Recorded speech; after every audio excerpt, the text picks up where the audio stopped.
Voilà, donc du coup, comme promis, je suis là donc pour cette nouvelle vidéo donc sur mon nouveau tarot que j'ai commandé donc la semaine dernière, donc le Prisma Vision. Voilà, donc je vous montre un petit peu déjà l'emballage. Bon, je vous dis honnêtement, je suis un petit peu déçue parce que je m'attendais vraiment à avoir le coffret. Après, au prix où je l'ai payé, bon, je pouvais pas rêver mieux, on va dire, hein. Donc c'est la deuxième fois déjà que je commande donc sur ce site-là. La dernière fois, donc j'ai eu le petit tarot familial. Donc en fait, celui-ci ça allait encore. Donc c'est un petit format à chaque fois de cartes. Celui-ci ça va parce que pour le coup on reste sur un tarot marseillais. Voilà, on a juste l'illustration donc avec nos familiers qui vont changer. Voilà, donc ça c'était pas trop grave. Par contre celui-ci c'est vrai que je m'attendais vraiment à recevoir un peu la grosse box avec donc les explications et les significations de chaque carte. Alors, je vous rassure parce que ça reste quand même un tarot plus ou moins classique, donc tarot de Marseille, avec une autre illustration hein, venant de l'auteur ou de l'illustrateur des cartes. Je vais partager cette vidéo donc avec vous aujourd'hui et pourquoi pas le tester avec vous. Voilà, donc comme dans mon ancienne vidéo, je me suis mis donc en harmonie avec mes cartes. Donc j'ai allumé comme d'habitude ma petite bougie, j'ai mes petites pierres, mon encens et mon eau de lune. Voilà, donc on va pouvoir commencer avec donc ce tarot. Voilà, donc on va commencer hop, avec la première carte. Donc en premier lieu, on a donc le fou. Donc le fou, la carte 0. Donc comme on peut voir, donc le pélican perché sur un morceau de bois. Le morceau de bois avec donc la bouée autour. En général, donc cette carte ne change pas de signification. Quand elle vient dans un tirage, on peut être sûr qu'effectivement que le fou indique une personne qui va et vient un peu sans réfléchir, donc qui prend un peu la route d'un sens un peu immature. Voilà, un petit peu, elle me fait beaucoup penser un peu au battleur, ce côté du magicien. Le fou est un peu de la même catégorie en fait, hein. Voilà, donc c'est prendre un peu les choses avec détachement et peut-être même voir sans sentiment. En tout cas, voilà, on peut voir déjà un peu le travail de la carte. Je continue. Donc la carte 1, voilà, donc on a le magicien. Donc on reste vraiment dans cette idée donc d'un magicien. Donc on voit bien un homme plutôt dans l'ombre avec la grosse lune derrière, voilà, des feuilles un peu, des arbres sans feuilles. Dans sa main, on peut apercevoir donc en fait qui joue avec une petite personne en fait, qui s'amuse un peu à garder prisonnière, voilà, une personne dans ses mains. Donc ouais, c'est une belle définition de la carte, en tout cas, du côté magique, du magicien, voilà, de la carte numéro 1. Donc cet homme dans l'ombre, derrière, donc devant, pardon, l'énorme lune. Voilà, donc elle est vraiment sympa, elle est très, très bien dessinée, hein. Honnêtement, très jolie carte. On va faire la suite. Donc la deuxième carte de ce tarot, donc la prêtresse. Donc là en fait, donc voilà, nos instructions sont toujours en anglais et donc on voit bien. Donc sur ce chemin, on a toujours la grenade, hein, comme dans toutes les cartes. Donc cette grenade par terre à la main. Donc on peut voir une personne donc, qui marche avec cette grenade à la main et puis les restes en fait qui sont tombés par terre. On voit aussi à l'arrière en fait une espèce de lune un peu comme ça. Enfin, le décor de la carte est juste magnifique, hein. Honnêtement, elle est super jolie. Hop. Ensuite, on a l'impératrice, The Empress. Voilà, donc on voit bien cette idée donc de jeune femme. On dirait un petit peu qu'elle est comme dans les limbes, attachée par des espèces de feuilles. On pourrait croire limite que c'est un arbre-feuille. On voit juste sa longue chevelure dorée, voilà, avec ses étoiles. autour d'elle, hein. On voit bien donc son auréole d'étoiles. La carte, elle est super jolie. Donc, la carte 3. Ensuite, on a la 4, donc l'empereur. Voilà, donc là, on va plus avoir un signe du bélier. Voilà, donc avec les cornes. On a toujours ce côté un peu avec plein de couleurs. Enfin, vraiment, l'illustrateur est vraiment dans le côté coloré. Ça me fait un peu penser à plusieurs auras un peu qui se mélangent. J'ai l'impression même qu'on a des petits serpents en haut et en bas de la carte. Voilà. Donc, la 5e. Donc, en anglais, The Hierophant. Donc, c'est l'empereur. Donc, tout simplement. Hop. Donc, pareil, là, on voit bien encore une fois donc le bélier, en fait, avec les cornes. Donc, on voit bien ce côté... ça fait penser un peu à l'astrologie, vous savez, les étoiles qui se rejoignent. On a une petite clé aussi au milieu. Voilà. On a aussi, on dirait, du papyrus, avec des couleurs encore qui se mélangent et qui s'entremêlent. La carte est super belle, franchement. On a toujours, voilà, les deux doigts, en fait, hein, comme sur les cartes de l'empereur, un peu, hein, enfin, du grand prêtre, pardon. Voilà, donc du doigt comment on appelle ça? Du pape, donc de ce côté religieux, voilà. Hop. On a ici donc la carte 6, la carte de l'amour. Voilà, The Lover. Donc là, dans cette carte, on peut voir aussi donc un couple, donc un homme et une femme qui dansent en fait, qui sont là en train de faire la valse, hein, la valse de l'amour. Et donc pareil, les couleurs qui s'entremêlent entre les couples. Donc c'est encore une fois ce lien, hein, de la carte de l'amour, hein, les amoureux. Donc le lien qui s'entremêle. Ah, c'est très très joli, franchement. Je suis pas déçue du jeu, hein, honnêtement. La carte 7, donc on a le chariot. Donc là, le chariot, on voit bien que c'est une voiture avec une colombe. On voit bien son aura autour. Donc la voiture avec les feux, les phares bien allumés, avec de la pluie. On voit bien qu'il pleut aussi, hein. En général, c'est la carte du choix. Hop. Strength, donc la force. Donc là, la force, elle est donc illustrée avec le lion. Donc on voit bien la force du lion, ce côté vraiment, voilà, qui le roi de la jungle, hein, celui qui veut à tout prix avoir ce qu'il veut. Donc vraiment la force dans toute sa beauté. On voit également donc l'ombre d'un homme, enfin, des jambes d'un homme. Voilà, elle est très jolie. On a donc l'ermite, donc la carte 9. Donc on voit des arbres, la lune, ce petit pont d'amour avec quelqu'un bien sûr juste sur le pont. Donc quelqu'un qui est seul avec bien sûr le petit lac plein de lumière. Donc l'ermite.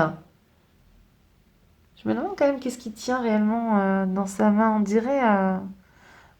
je sais pas pour vous, mais on dirait une rose. J'arrive pas très très bien à voir. Je regarderai ça, mais en tout cas, j'ai l'impression que c'est une rose. Hop. Ensuite, on va avoir la roue de la fortune en carte 10.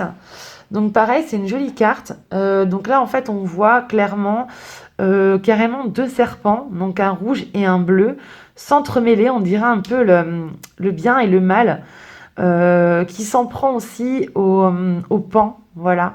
Donc avec ces grandes plumes de toutes les couleurs. Voilà, la roue de la fortune. En général, ça fait penser aussi un peu à la carte du yin et du yang, hein. Donc c'est la carte, voilà, du bien et du mal qui prend un peu possession dans votre vie. On a la carte de la justice, donc la carte 11.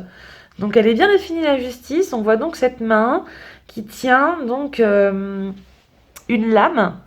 Autour de la main et de l'âme, on voit ce grand serpent, voilà, hein, qui prend la forme. On voit bien que la lame a coupé le serpent. Donc justice soit faite. Et on voit également, en fait, là comme ça, la langue, en fait, enfin le venin plutôt du serpent rentrer donc dans la main de l'homme. Elle est super bien définie. Franchement, je pense que l'illustration en joue énormément dans le tirage. En tout cas, je vais en faire un petit avec vous après. En tout cas, je pense que, à mon avis, ça va beaucoup jouer pour les significations et les explications des cartes. Donc là, on aura donc the Hanged Man, donc l'homme pendu, le pendu. Très jolie version aussi. Donc on voit bien l'homme dans l'eau en fait avec des petits piranhas ou des petits poissons. Enfin voilà. Donc la tête on la voit pas, hein, les deux de côté. Un peu comme le pendu. Donc noyé par ses regrets. En tout cas j'aime beaucoup l'illustration qu'il y a dans le corps de l'homme un peu. C'est super sympa. Hop. Donc là, on va avoir la mort, donc très jolie carte également. Donc on voit bien donc la main d'une personne squelette en squelette qui tient donc la rose dans sa main. Donc une jolie rose dessinée avec encore une fois ce mélange de couleurs. On reste vraiment dans le thème hein, des cartes. C'est super joli. Donc Prisma Vision, il porte bien son nom. Hein. C'est surtout sur la vision des cartes en fait. Hein. Donc là, on a la tempérance. Voilà, donc là, on a un arbre comme on peut voir, avec des coupes de vin. Voilà, on dirait effectivement même une fontaine, enfin un arbre fontaine avec de l'abondance en tout cas qui coule dans les coupes. Hein. La tempérance, ouais, elle a beaucoup rapport avec l'eau en général, donc remplir sa coupe. En général, ça concerne aussi les conflits. Quand on a un peu trop d'eau dans son vin, on peut faire déborder le vase. On va avoir donc la carte 15. Regardez, elle est super jolie, la carte du diable. Donc on a cette forêt un peu avec donc ces feuilles mortes et ce côté un peu rougeâtre des arbres. Donc ce côté vraiment de l'enfer en fait, hein, avec voilà pour vraiment décrire un peu le diable. On va avoir sur le chemin, si vous voyez bien, le serpent, voilà, qui considère vraiment le diable en elle-même. C'est vraiment une très belle carte. Elle est vraiment très jolie. Hop. On va avoir ici en carte 16, donc The Tower, donc la tour, la maison de Dieu aussi. Donc là, on voit bien une sorte de falaise un peu, avec un manoir vraiment posé juste dessus. Donc on voit en fait que la maison, elle est instable, que rien n'est stabilisé, que ce n'est pas du sûr. Hein, avec l'arbre encore sur le côté. Hop, donc là on a la 17. Ah, the star, l'étoile. Donc comme on peut voir, encore une fois, on peut voir vraiment une espèce de lac avec du feu jaillir. Enfin, c'est très particulier. Puis on va voir une sorte de femme un peu se jeter dans les flammes ou dans ses fleurs. C'est assez, ouais. Ça me fait penser un peu à des métaphores hein, sur image, quoi. Vraiment, on est dans la métaphore. Hein. Ça convient bien, ouais, ce mot. Ensuite, on va avoir la carte de la lune, The Moon. Donc, c'est la carte 18 du tarot. Donc, elle est super adorable avec une petite barque comme ça dans l'ombre. Un petit lac qui mène vraiment comme dans un grand océan. Puis la lune, bien sûr. Et quand on regarde un peu de loin, on dirait limite une serrure. Vous voyez? Comme si on pouvait introduire une clé. Donc les réponses, peut-être, les réponses de la lune, ouais. Quand on a des choses à demander. Super illustration. Ensuite, en 19e carte, on a le soleil. Voilà. Donc on voit bien donc, ce mélange de couleurs qui qui s'assemblent tous ensemble, voilà, donc qui correspond vraiment à la luminosité du soleil et qui à la fois fait aussi un personnage, donc comme s'il était vêtu de toutes les couleurs. Encore une fois, on a encore cette représentation de papyrus, super joli. On va avoir donc le jugement. Hop, la carte du jugement, elle est trop belle, c'est une porte, la carte 20. Donc on voit clairement la porte s'ouvrir. Et à l'intérieur, donc on voit bien donc ce tourbillon de couleurs. Voilà. Donc la carte part d'elle-même, encore une fois, très métaphorique. J'adore. On arrive à la 21e carte donc de ce jeu. Tac, 21e. Et on a donc le monde. The world. Donc encore une fois, on va voir donc un espèce de lion, un félin. Voilà. À l'intérieur, je vois donc une main qui en ressort, qui essaye d'attraper la colombe. On voit également le serpent tourner un petit peu autour. Et tout ça, donc, qui forme un peu l'œil, en fait, hein, l'œil du monde. On a aussi donc le paon avec ses plumes. On a les poissons. Voilà, on va avoir vraiment un peu un mélange avec une petite lune ici aussi. Le mélange un peu de toutes les cartes, voilà, qui précèdent, hein. Ok, donc ça, c'était les 21e cartes. Donc, elle était... voilà, hein, donc on reste vraiment sur un jeu de cartes assez classique, du coup. Voilà. Du coup, il y en a une supplémentaire dans les cartes majeures, voilà, que j'ai mis ici de côté et que je vais vous montrer. Donc, c'est la carte. Tadadam. Donc, il n'y a pas de numéro. Je vais passer comme ça. On va avoir un point d'interrogation. Donc, en gros, on a la carte de l'illumination. Alors, je vais vous montrer comme ça. Voilà. Donc, l'illumination... Bon, elle n'est pas spécialement jolie, elle ressemble pas forcément à ce qu'on a vu dans les autres illustrations, les autres décors. Par contre, celle-ci, elle a une autre signification et elle est super intéressante. Alors, je vais vous le dire. En gros, on voit un chat. Regardant un peu l'illumination, donc les questions qui se posent. En gros, cette carte, si elle ressort pendant un jeu, elle veut simplement illustrer, en gros, par exemple, que déjà le chat, c'est un animal, en fait, qui va simplement regarder un peu la luminosité. Voilà, il va apprécier le soleil, il va apprécier la chaleur. Il dit aussi que cette carte... si elle ressort dans un tirage, c'est qu'on ne se pose peut-être pas les questions comme il le faudrait. Donc il nous faudrait en fait une illumination, l'illumination de la question posée différemment. Peut-être qu'il faut se poser des choses différemment sur le plan spirituel, ou alors se sentir soudainement à sa juste place, sentir une ouverture, un éveil. Voilà, sentir la lumière qui rentre à l'intérieur de nous. Enfin, je pense qu'à mon avis, cette carte, elle a beaucoup de signification. J'ai vraiment hâte de faire un tirage avec donc ces 22 cartes, du coup.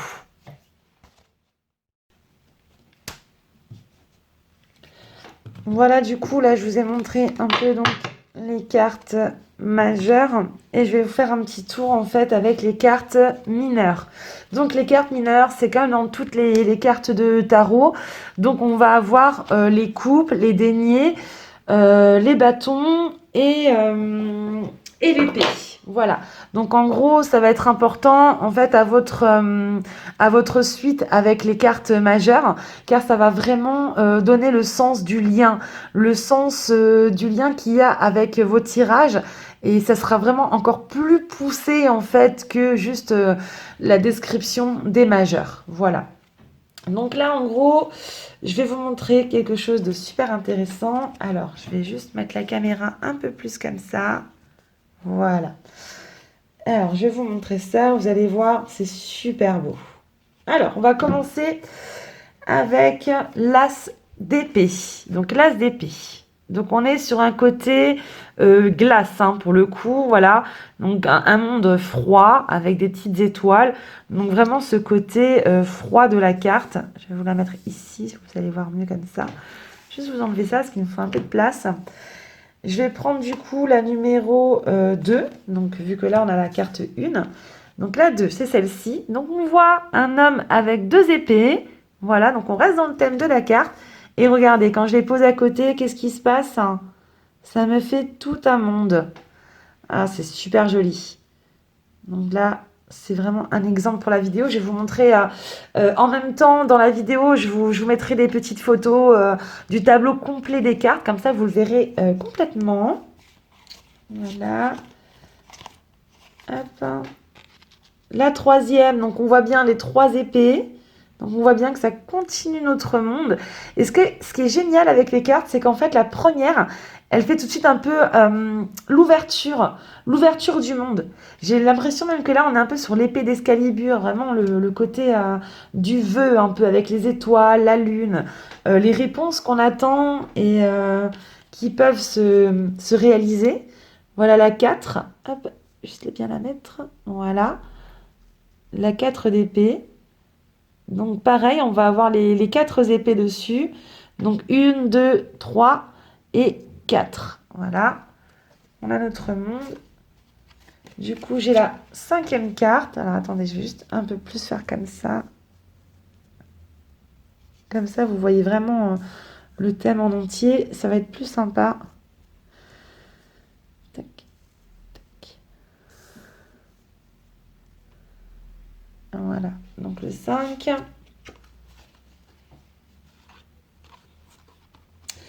La 6. Donc pareil, on est dans la suite. Donc on a 6 d'épée. Donc la 7.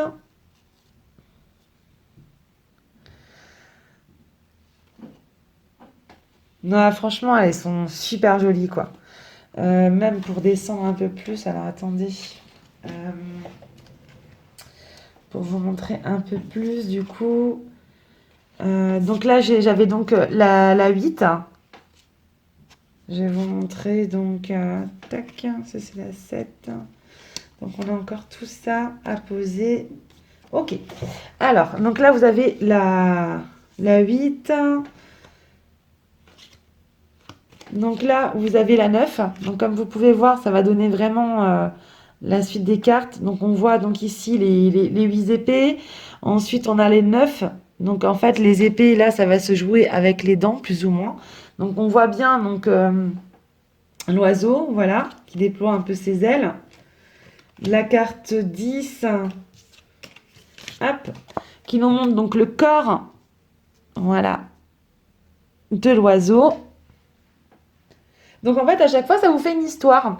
C'est super joli, j'adore le concept, il est vraiment sympa. Ensuite, on va avoir donc le page, donc le valet. Enfin voilà. Et puis du coup, ainsi de suite, ça fait, bon, il y a encore la reine, le chevalier, le roi.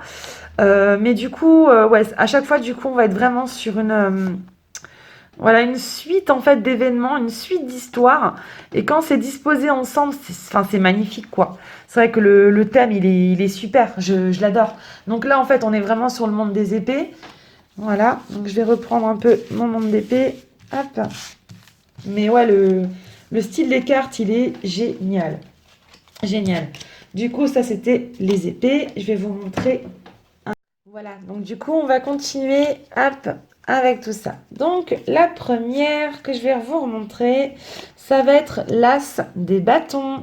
Voilà, donc on voit bien sur celle-ci, le bâton, en fait, tout simplement, qui est là. Donc, je vais vous montrer la petite histoire du bâton. Je vais la mettre un peu plus haut. Alors, le 2 de bâton, il est là. Alors, le 2 de bâton, donc on voit en fait comme une druide un peu, tenir ces 2 bâtons de chaque côté. On a encore la lune et les étoiles. Je la place donc à côté.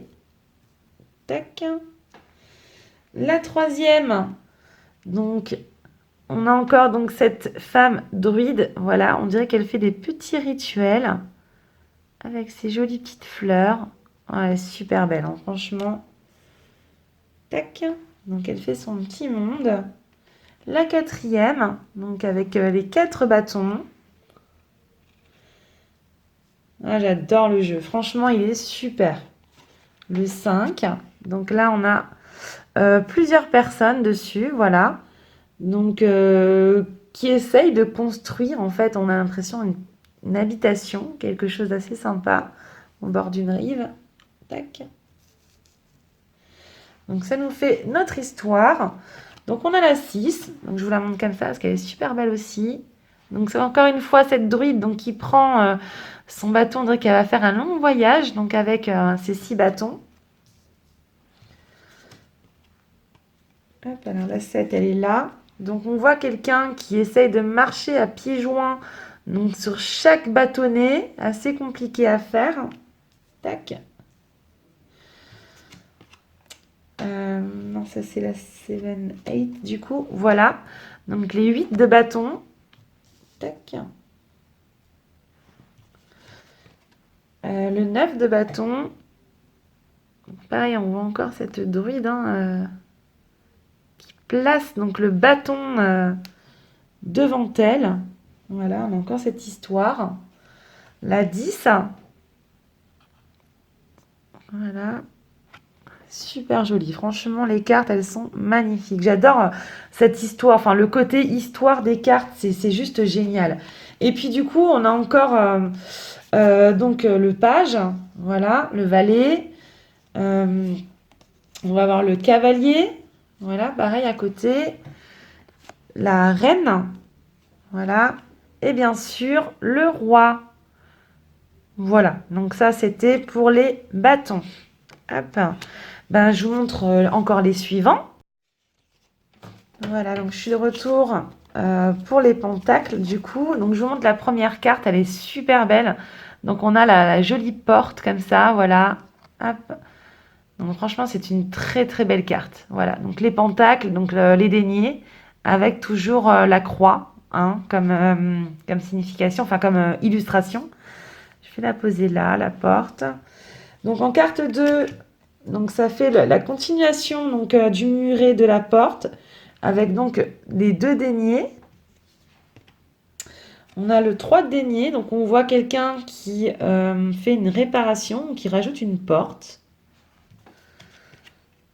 Ensuite, on a le 4 de denier, donc pareil, hop. Super magnifique, hein. Le 5 de denier. Continuation des cartes, elle est juste vraiment splendide. Je vais mettre ma bougie un peu plus haut, voilà. On a le 6, juste là, avec les enfants, voilà, qui attrapent donc les deniers, près du muret encore. Le 7 de denier. Donc, on voit donc la jeune fille qui essaye d'enterrer donc les deniers à chaque fois, comme si elle comptait faire pousser quelque chose, une agriculture. Bah, tiens, on voit aussi une pomme peut-être. C'est peut-être un pommier. Ouais, effectivement, il me semble que c'est un pommier, hein. Super sympa. Donc la pomme de la vie. Puis ensuite, ça continue donc avec le 7. Donc voilà. Avec l'arrosage des deniers. Donc on voit bien que sa mise en place des graines a enfin poussé. Donc on voit que les fleurs ont évolué. On a donc... ah pardon, ça c'est le 10. Donc le 9. Super joli, hein. Puis là, ici, on va voir donc dans le 10, on va voir une famille. Honnêtement, les cartes, elles sont, au niveau de l'illustration, elles sont vraiment intéressantes. Et je pense que ça peut être vraiment sympa pour un tirage, ouais. Donc ensuite, ça continue hein, avec le page, donc le valet, le chevalier. Hop, je vous les mets vite fait comme ça pour que vous les voyez quand même un peu. On va avoir hop, la reine et le roi. Voilà.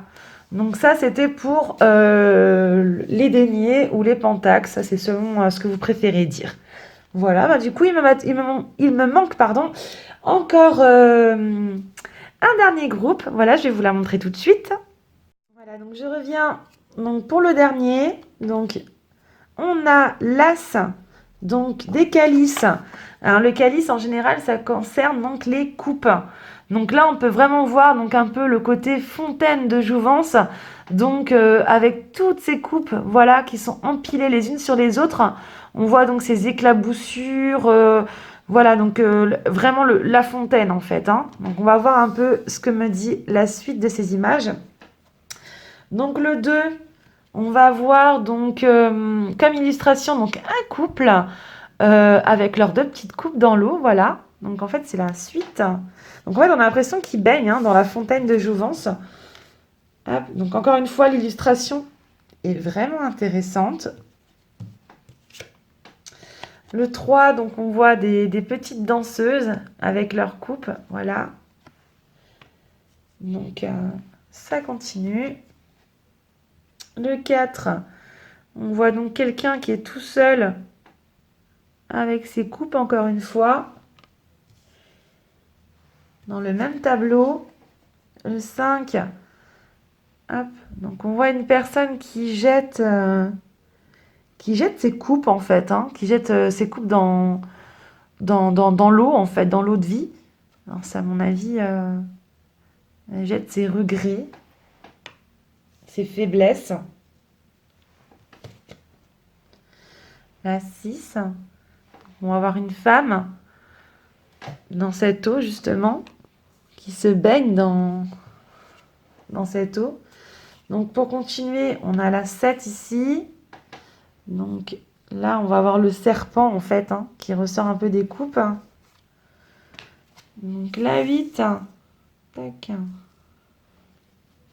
Donc on voit aussi un homme, pareil, avec donc ces 8 coupes empilées juste ici, face à un espèce de petit brouillard de fumée. Enfin, c'est assez complexe hein, comme carte, mais l'illustration, je l'adore. Elle est vraiment magnifique.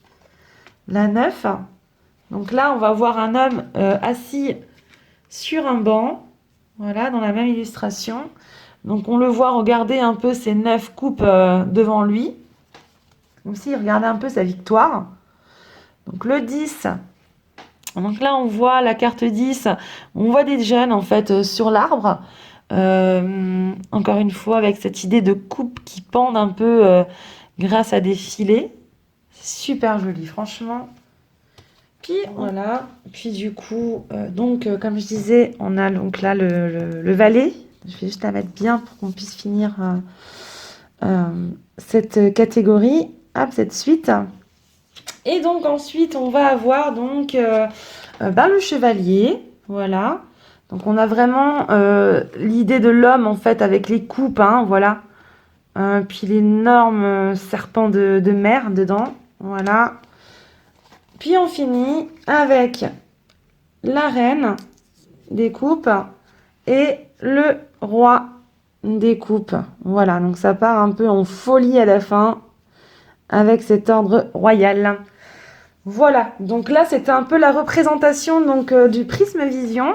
J'espère que les cartes vous plaisent parce que moi elles me plaisent énormément.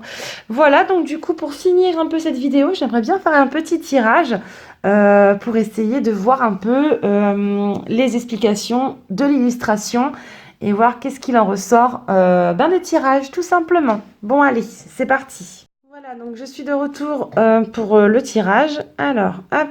Comment je fais? On se souvient? Donc j'utilise bien mon encens, mon eau de lune, ma bougie et mes pierres. Ok, allez, je mélange. Donc je pense. Je vais mettre comme ça vous ne voyez pas la couleur des cartes. Alors, donc je mélange et je pense. Et je pense aux réponses et aux messages que vont me donner ce tirage. Hop. Donc ça va être un petit tirage général à 7 lames.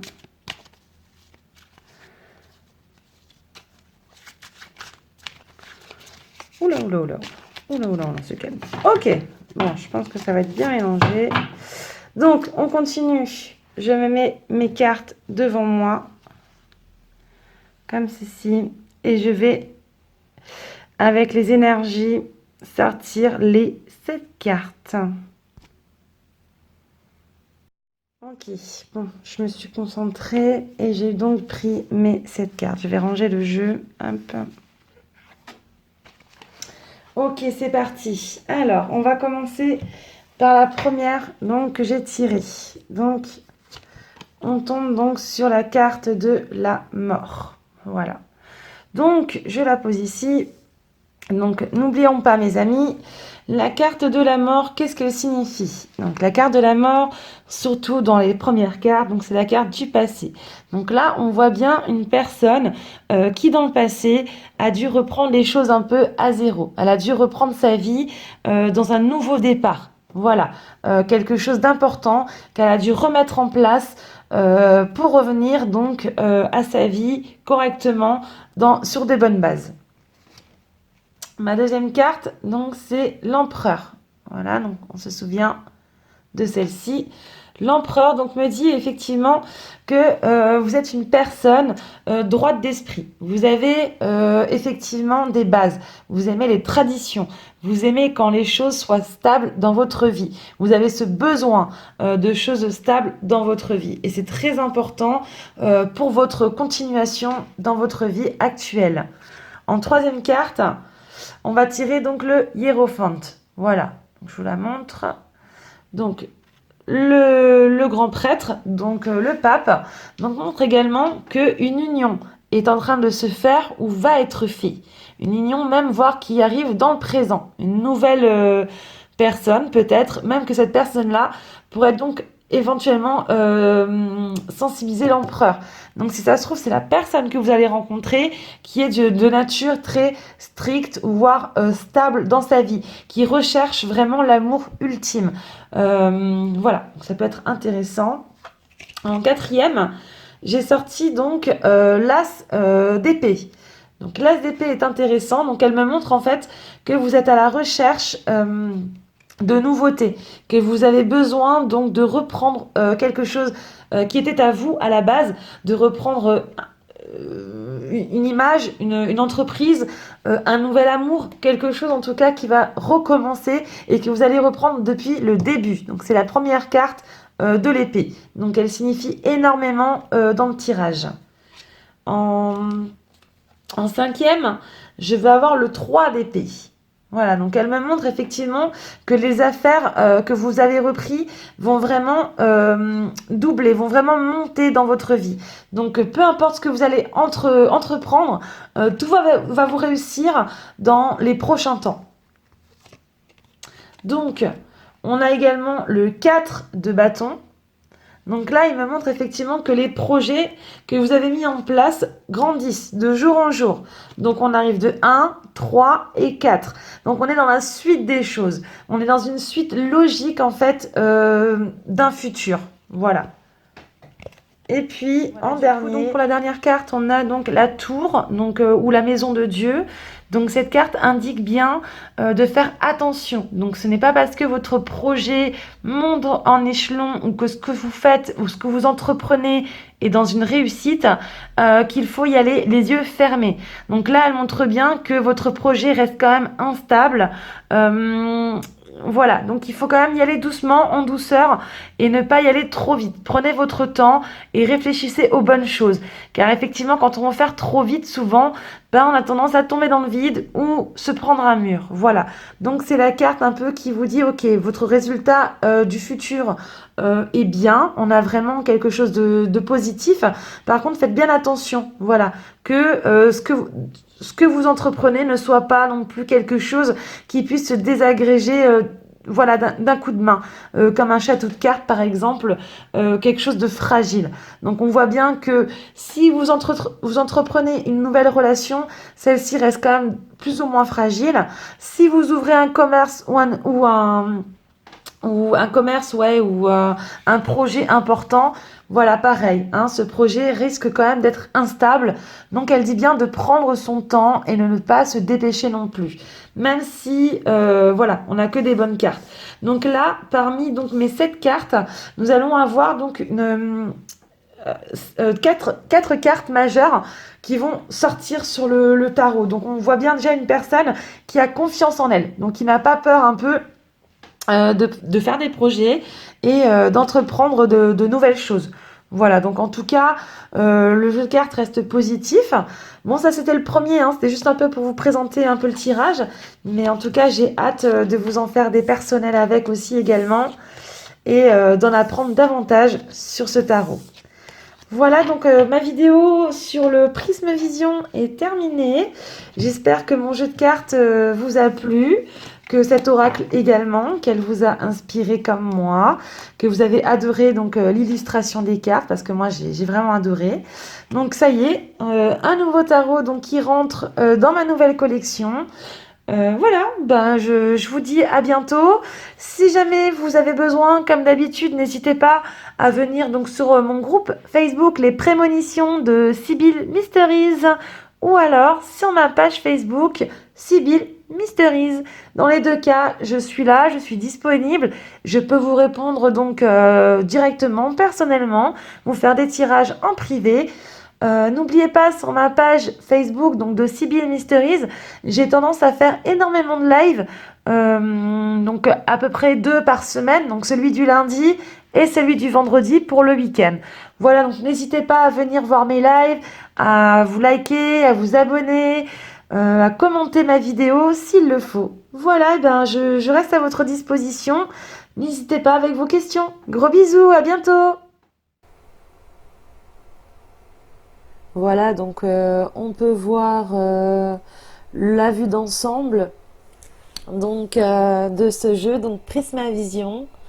Donc comme dit, je regrette pas du tout cet achat, il est super magnifique.